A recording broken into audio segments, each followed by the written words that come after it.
ఇక top 4 news కి సంబంధించిన డీటెయిల్స్ చూద్దాం. సికింద్రాబాద్ అనేది ఒక చరిత్ర.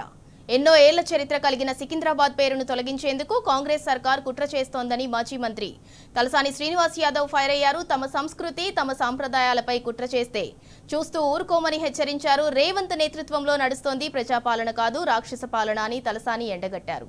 సికింద్రాబాద్ కార్పొరేషన్ ఏర్పాటు కోసం ఉద్యమిస్తామని, రేవంత్ కు దమ్ము ధైర్యం ఉంటే హైదరాబాద్ పేరు మార్చాలని ఆయన సవాల్ విసిరారు. సికింద్రాబాద్ పేరు మార్పుపై ప్రభుత్వం పునరాలోచించకుంటే పెద్ద ఎత్తున పోరాడతామని తలసాని హెచ్చరించారు.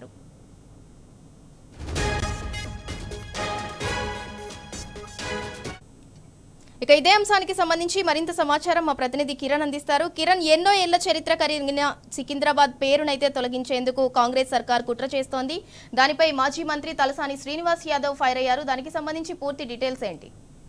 సింధూరా, ఏదైతే సికింద్రాబాద్ కార్పొరేషన్ ఏర్పాటు చేయాలనే ఉద్దేశంతో ఇటు సికింద్రాబాద్ వాసులంతా కూడా ఏకమయ్యారు. పూర్తిగా ఈ నెల 17వ తేదీన 10,000 మందితో సికింద్రాబాద్ రైల్వే స్టేషన్ నుంచి ఏదైతే ప్యారడైజ్ దగ్గర ఉన్నటువంటి గాంధీ విగ్రహం వరకు భారీ ర్యాలీ నిర్వహించే తలపెట్టారు. ప్రధానంగా రాష్ట్ర ప్రభుత్వం ఇటు జిహెచ్ఎంసీని విచ్ఛిన్నం చేసి పూర్తిగా 3 ముక్కలు చేసినటువంటి పరిస్థితి కనబడుతుంది. అటు వార్డుల పునర్విభజన కావచ్చు, లేదంటే జోన్ల మార్పు కావచ్చు, ఇలాంటి అంశాల్లో ఇప్పటికే పోరాటాలు కొనసాగుతా ఉన్నాయి. ఉధృతమవుతున్నటువంటి పరిస్థితుల నేపథ్యంలో తాజాగా సికింద్రాబాద్ కార్పొరేషన్ ఏర్పాటు చేయాలనే లక్ష్యంతో ఏదైతే మాజీ మంత్రులు కావచ్చు, ఉన్నటువంటి రాజకీయాలకు అతీతంగా అన్ని రంగాల ప్రతినిధులంతా కూడా ఈ రోజు సమావేశానికి హాజరయ్యారు. ఎల్లుండి జరిగేటువంటి సన్నాహక సమావేశంలో ఈ కార్యక్రమం కూడా నిర్వహిస్తాము. ఈ నెల 17వ తేదీన ఖచ్చితంగా 10,000 మందితో భారీ ర్యాలీ నిర్వహిస్తామని కూడా సూచించారు. అయితే ఒకవేళ కనుక ప్రభుత్వం దిగి రాకుంటే సికింద్రాబాద్ రైల్వే స్టేషన్ ముట్టడి కావచ్చు, సికింద్రాబాద్ బంద్ కావచ్చు, అంతేకాకుండా సచివాలయం ముట్టడి కూడా పిలిపిస్తామంటూ కూడా తాను హెచ్చరించారు.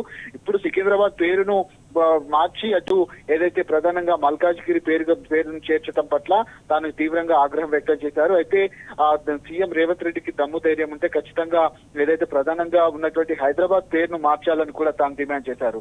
హైదరాబాద్ ను ముట్టుకోలేక సికింద్రాబాద్ ను విచ్ఛిన్నం చేసేందుకు ఇప్పటికే మేడ్చల్ జిల్లాలో ఉన్నటువంటి అనేక మున్సిపాలిటీలు జిహెచ్ఎంసీ లో విలీనమయ్యాయి. రంగారెడ్డి జిల్లాలో ఉన్నటువంటి అనేక మున్సిపాలిటీలు కూడా జిహెచ్ఎంసీ లో విలీనమైనటువంటి నేపథ్యంలో రాజకీయంగా విచ్ఛిన్నం చేసేందుకు, రాజకీయంగా దెబ్బ కొట్టేందుకు రాజకీయ నేతలను విచ్ఛిన్నం చేసే కుట్ర జరుగుతోంది. ఖచ్చితంగా రాబోయేటువంటి రోజుల్లో ఇదంతా కూడా తిప్పికొడతాం. పాలన చేయమంటే ఫుట్బాల్ ఆడుతూ తాను చేసేటువంటి కార్యక్రమాల పట్ల ప్రజలు నవ్వుకుంటున్నారు. ఇలాంటి ఒంటెద్దు పోకడలతో, ఇలాంటి నిర్ణయాలతో రాబోయేటువంటి తరాల్లో కూడా ఇబ్బందులు ఎదురయ్యేటువంటి అవకాశం ఉంటుంది. కాబట్టి ఖచ్చితంగా ఎన్నో ఏళ్ల చరిత్ర కలిగినటువంటి లష్కర్ జిల్లా సాధన సమితి ఆధ్వర్యంలో ఏదైతే ఈ నెల 17వ తేదీన భారీ ర్యాలీకైతే పిలుపునిచ్చారు. ఆ ర్యాలీకి స్వచ్ఛందంగా షాపులన్నీ కూడా బంద్ చేసి ఆ ర్యాలీలో కూడా పాల్గొనాలని కూడా తాను సూచించినటువంటి పరిస్థితులు కనబడుతున్నాయి. ఈ విషయంలో రాష్ట్ర ప్రభుత్వం ఏ విధంగా స్పందిస్తుందనేది మాత్రం మనం వేచి చూడాలి.